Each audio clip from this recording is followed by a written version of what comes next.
Hello, YouTube friends. Well, I'm trying to figure out what to do for a video this week. I have a lot of outdoor footage, but I thought I would save that till next week. I've been kind of accumulating it. What I really wanted to show you was a video kind of entitled Where All That Fabric Came From.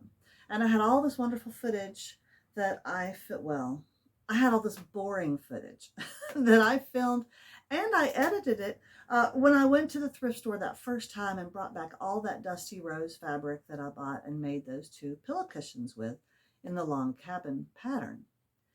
And I had that footage and somehow I've lost it or mishandled it. I can't seem to find it or make it work. But it's not a big loss. It's really not. You've seen all that fabric, so it's not a big deal. I do have a little clip now that I'll share with you that I took outside this morning when I was wearing my new yellow pants. Okay, so let me share that with you right now. I brought you outside because when I came out this morning to do chickens, I was shocked at how cool it is. Oh, it was just wonderful. It made me imagine that it was early spring again or maybe fall, and you can't feel that cool air, but oh, it's great. Well, I brought you here to the back deck. I wanted to show you our fig tree. It's getting so tall that even if I stood on the deck down here on the seat, I wouldn't be able to reach those top branches. But in a second, I'll take you over there and show you all of the little teeny fruit that are coming on. It's just amazing. It's going to be a good fig year. But on the bottom, I'm wearing the yellow pants. So I'm going to turn the camera down in a second and show you what came about with the yellow pants. I'll be standing far away, so I think I'll talk to you right now about it. Bless his heart. I made these 2 days ago, while Adam was at work. And he was so excited about his pattern he had made. And I had great confidence in his pattern. But as I started to cut it out and try to match the markings where normally you would have notches, the little lines he put, I was frustrated that the lines weren't matching up when I was trying to sew the side seams. The pants legs were not, the pattern pieces were not the same length. Some had too much at the waist and some had too much at the bottom. They were a mess. But I went ahead and did my best. But it was kind of freaky looking. So when he came home, I showed him the pattern. I said, I don't understand this pattern. He said, oh, I made a terrible mistake. I made a bunch of mistakes. He said that the pattern pieces that he drew up were just a terrible mess. In spite of that, I did make the pants work. I had to cut off a lot of fabric. They were way too big and stuff, and the waist was pretty big. But I think they kind of worked. So let me show you how they turned out.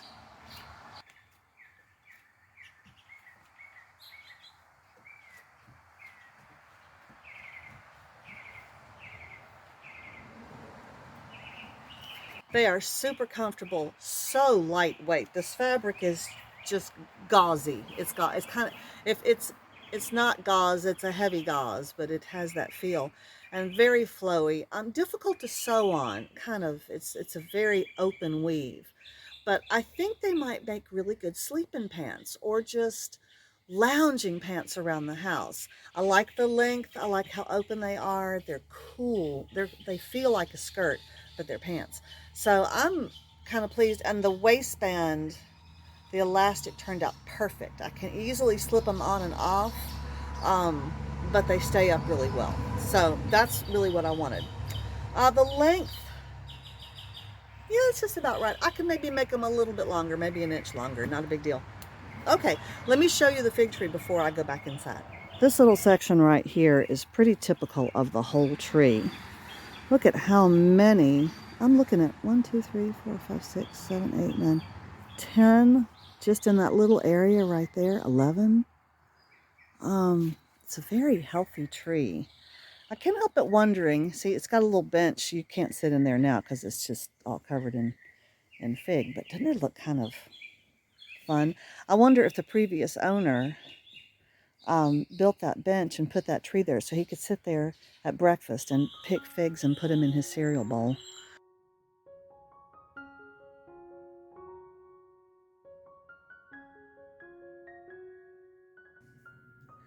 Hello, YouTube friends. It's good to see you again. And today is another sewing day, and I'm in my dining room at my dining room table.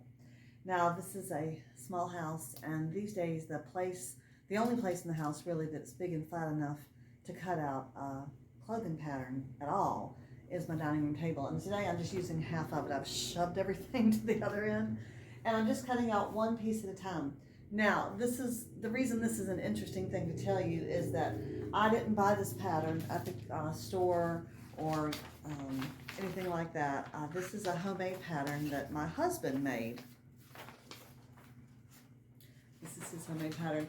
These are, let me give you the background. Okay, so if you are on the Facebook group, The Last Homely House, which is the Kate Jackson Facebook group, there's a lady on there from the Netherlands whose name I've forgotten, and she sews these great clothes. It's just what I would love to wear. She's more courageous than I am, though, because she's very colorful. They're all often linen and cotton, and they're big and flowy and comfortable, and just right for somebody like me. And she makes them herself from these patterns made by, I think, Sonia Phillips, and all the patterns are called 100 Acts of Sewing. So there's a book and there's a website, and you can order the patterns and you can download the patterns and you can buy the book or whatever. But to buy one, just the number one pants pattern, which is 2 pattern pieces, is $17 online. And so I told my husband that, and he was like, "Show me these pants." So we got on Google Images, and I showed him all these pictures of all these ladies who were making these pants, and he said, "I can make that pattern." Now, my husband doesn't sew. He's sewn one bow tie so far successfully, but he does come from a long line of seamstresses. He knows a lot about sewing and has watched and worn lots of handmade clothes in his time, and he's watched me sew all of our married life. I've been sewing now for 46 years. What a terrible thought. But I'm a very indifferent seamstress. What Adam is a mathematician. And so what he loves about doing his own patterns is he loves the geometry and the math of it and the figuring it out. And so he really has done a very, well, I can't show you the ones down there. I'll have to show you the one with the green stripes on it. Because he's doing all kinds of wonderful stuff on here. Very helpful marks. He's watched hundreds of YouTube videos with fancy tailors from Southeast Asia sewing and people making their own patterns, lofting their own patterns, taking their measurements and turning 2D measurements into a 3D garment. He loves that idea. I'm like, if you love that, then draw me patterns and I'll sew myself some stuff. So I'm making a pair of pants. And hopefully these will look something vaguely like the 100 Acts of Sewing pants number 1. I don't know if they will. I hope they will. I hope they'll be comfortable. This is a very simple 2 pattern pieces, 4 fabric pieces, elastic waistband pair of pants. There's no pockets. There's no nothing fancy. But what I want is pants that fit perfectly and that fall and are made out of this very lightweight fabric, and the fabric is another story, of course. This light yellow, kind of linen-y, crinkly, came from the thrift store, and a lady donated a lot of fabric, and so there's about 4 yards of that. So I've almost cut out my first piece. This is the front, and it says cut 2. And then I'll do the green piece over here is the back. I'll cut 2 of those, and it should be the simplest of matters to do the side seams and to do the inseams and to do the rise, put a little waistband into it, and call ourselves done. Okay, and I'll, with great fear and trembling, bring you back and show you how they fit.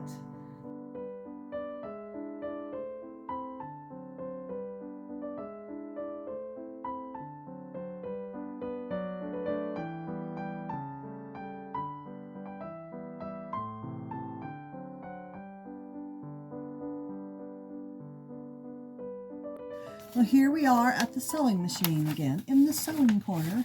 Actually, you're in the sewing corner. You're way in the corner. But I wanted to point out on Adam's pattern pieces, let me get them a little closer. He did a good job of drawing these lines. You see them? Here's one and here's one. He drew the waistline. This is my true waistline. My own true waistline. Up at the top. And before I take these pieces of fabric off of this pattern piece, and he's got a couple down here too, a few down there, I'm going to, I don't have any chalk or anything like that. I guess I could use a little, I wonder if I could use a watercolor pencil. I was thinking of taking my scissors and just doing little snips into the seam allowance. It's a 5/8 of an inch seam allowance, which is pretty big. I could do that just to mark where these are, but I feel like a teeny snip in the seam allowance is easy to miss when you're sewing. These lines are to help you pair up perfectly, line up perfectly your front pattern piece with your back pattern piece. So we'll see how well he engineered this and if they will line up. But I have great faith in my husband's mathematical abilities, primarily because I have none of my own. So I think I'm going to get a nice dark watercolor pencil because, see, the first time I wash them, it'll wash out. But it would be there. I don't have any. He got some of that sewer's chalk or whatever, blue. It's a blue marker you can mark on your sewing, but I'm wondering if a watercolor pencil would work just as well. I guess we'll find out, won't we? All right, I think we will.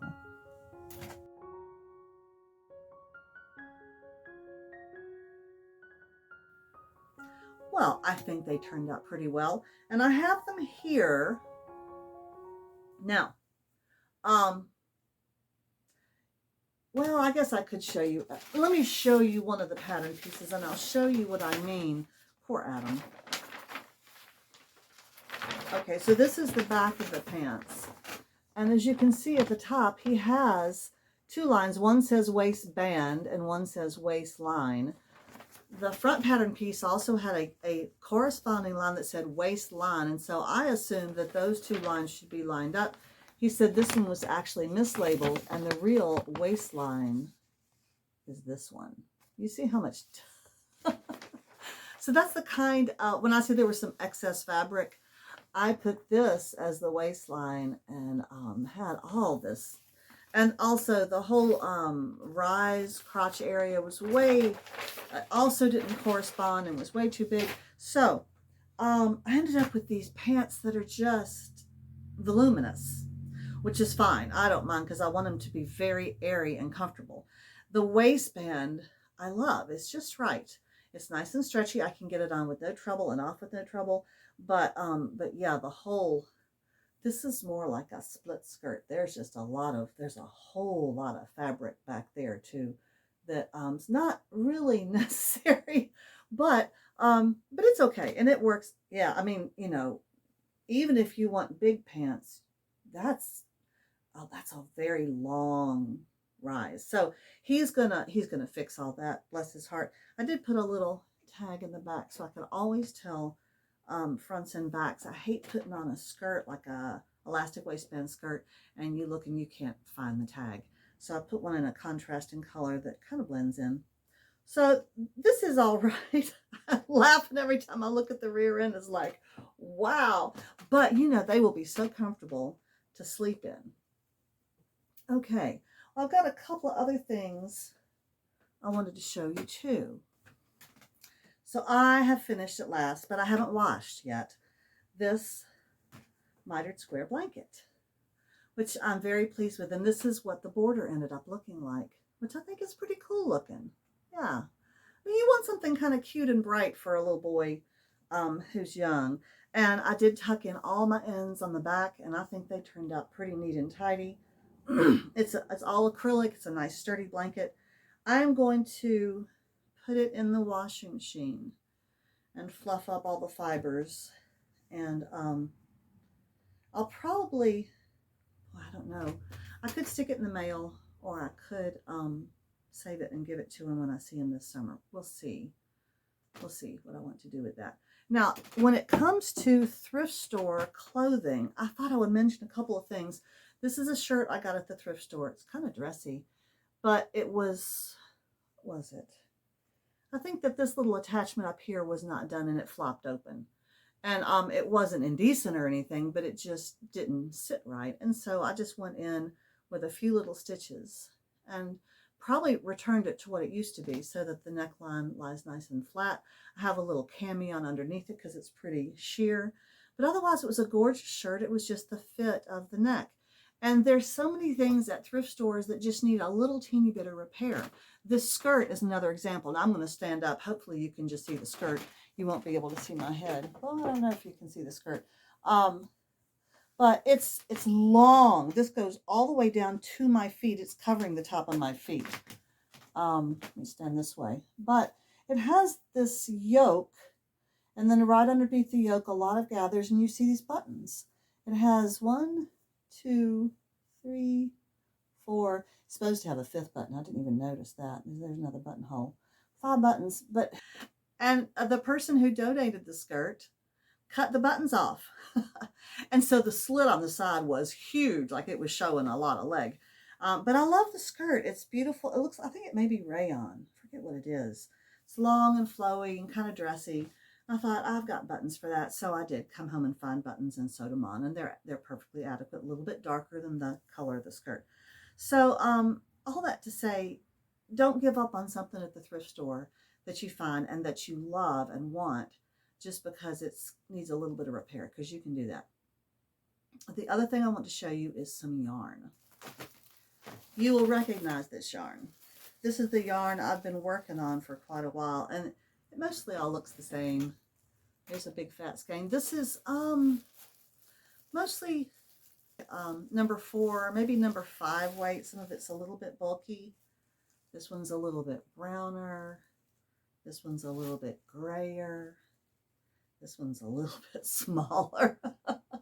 But I've been working on spinning this and plying this yarn for a while, and I've got another bobbin of it on the spinning wheel behind me that and you saw me working on that last time. I want to keep accumulating plenty of this because I have in mind another sweater that I want to make for myself. And but I think it's going to be a pullover, okay, with a little bit of a V-neck. It's going to be what Kate Jackson just calls I think it's a knit down, okay, sweater. I want to have long sleeves and be pretty loose and long and big, not down to my thighs, but not short like the last one I made. So we're going to see how that works. Not all the yarn is going to look the same, so it's going to have a lot of variation and color changing as you go through, but I think that'll be fine. This is, but I want it to, the last one I did, I was really kind of inventing as I went along, and I narrowed the sleeves too much, and they're a little bit snug, and I don't like that. So I'll put a little picture here of that sweater, and I do wear it sometimes. Of course, it's too warm right now, but I'll wear it in the winter. But if the sleeves were looser, I would like it so much better. I'm tempted to undo the end of that sweater and loosen up those sleeves. I really am. That might be a project for another time. Okay, today I'm leaving in about 15 minutes to go eat lunch with a friend of mine. We're going to go to a little seafood restaurant and have lunch together.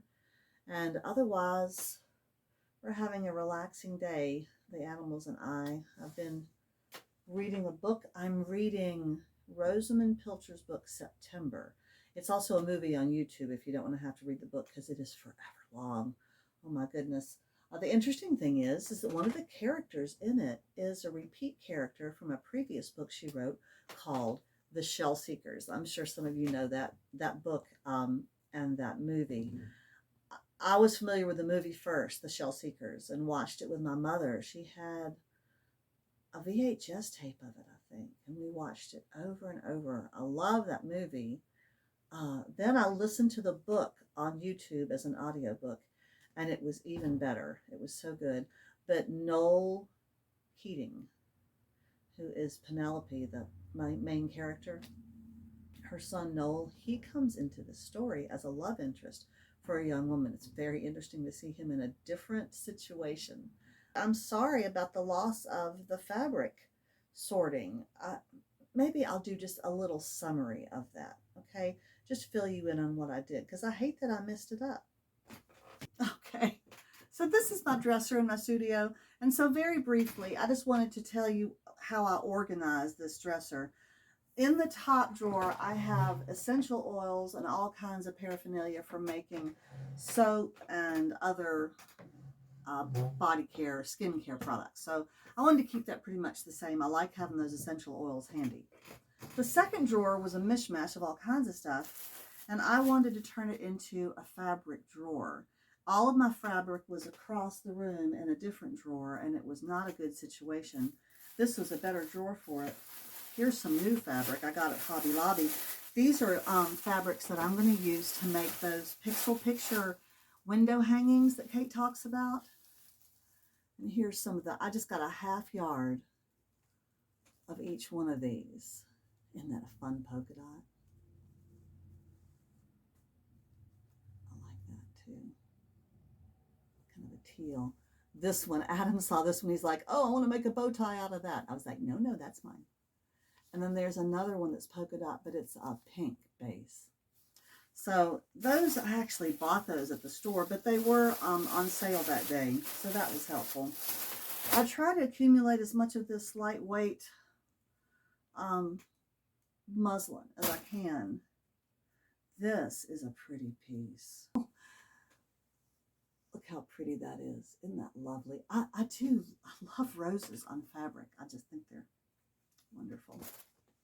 This was a fun fabric we found at the hospice store, the thrift store, that Adam wanted to use, and it didn't work for him, so he gave it to me. It's pink. Anyway, and here's the dusty rose fabric that I used. I still have some of it, not a lot left. I'm so happy to be using up my fabric, to be buying it and then using it for something constructive. I just have a little bit of that one left that I like so much. And there's the polka dot. Oh, here's some fun fabric I found. It's only about maybe a half yard or something, but it's pretty. I'm really thinking about doing more pillow covers. This was beautiful. Anyway, there's that pink. Let me put those back in there. The only other one that I found, oh, no, I found this. This was kind of pretty. And I really like this. It's not as heavy. It's not a Waverly, but it's beautiful. I got to decide what I'm going to use that for. So I've got, there was some other fabric. Don't know what happened to it. That, oh, it's in the, yeah, hang on just a second. I'll go get that because it needs to go in this drawer anyway. Okay, so the sweet couple at the thrift store who actually process all the fabric, they have their own fabric stash, and she brought some things, and so she said, oh, just take all this and we'll sell it to you for 50 cents, the whole bundle. So some of this is very pretty. This is gorgeous. Look at that. Really pretty. I love this. Isn't that nice? And then there's two that are very dark rosy. Now, I don't know that those will do for a pixel picture project because they're so dark. But the ones that I got from Hobby Lobby, they will do fine. And then this was another piece. Oh, I always put ribbon on it. I really like this. This is that heavy kind of Waverly, more like upholstery fabric, really. And there's a good bit of it, and I think it could be something fun. I'll get the tag off there. So there's, let me see, it says there's 2 yards of this. So that is an option. Okay, so as I was organizing, let me put that back in there too. Then this drawer ended up being all of my tubs and lip balm tubs for making some skincare products too. I had a bunch of various art junk in there, and I moved it to another longer drawer that it fit in better. And then down here I have more fabric, okay, and some older fabric. This is some of the fabric I did use for that little teeny pixel picture one that I did. I'll put another picture of that there if I remember. And I have some big fabric in here, some upholstery fabric as well for another chair project that I have not finished yet because I don't have the foam for the cushions yet. So I'll put this in here. Believe it or not, fabric is fitting in these drawers. I also removed a bunch of fabric that I think I don't want. It's just really not, I mean, I don't know why I bought it or have it. It's just not my style. That's very geometric. That's very patriotic. This I just never liked the texture of. Although it is roses, that's kind of a boring floral. And then I have some polka dots and little checks and some pumpkins that I've kind of outgrown. So I think that I'll probably give all those to the hospice thrift store. They may not want them at this point because they have so many. But that is the sorting I did here. In addition, I totally reorganized these stacking shelves over here with most of my painting work. Oh, look, this is something I did today. I did a big jellyfish. Isn't he fun? The reorganizing has been really, really good for my creative morale, I would say. Well, I'm going to let you go, and I'm going to head to my little lunch date with my friend, and I'll see you next week. Thanks for coming. Bye-bye.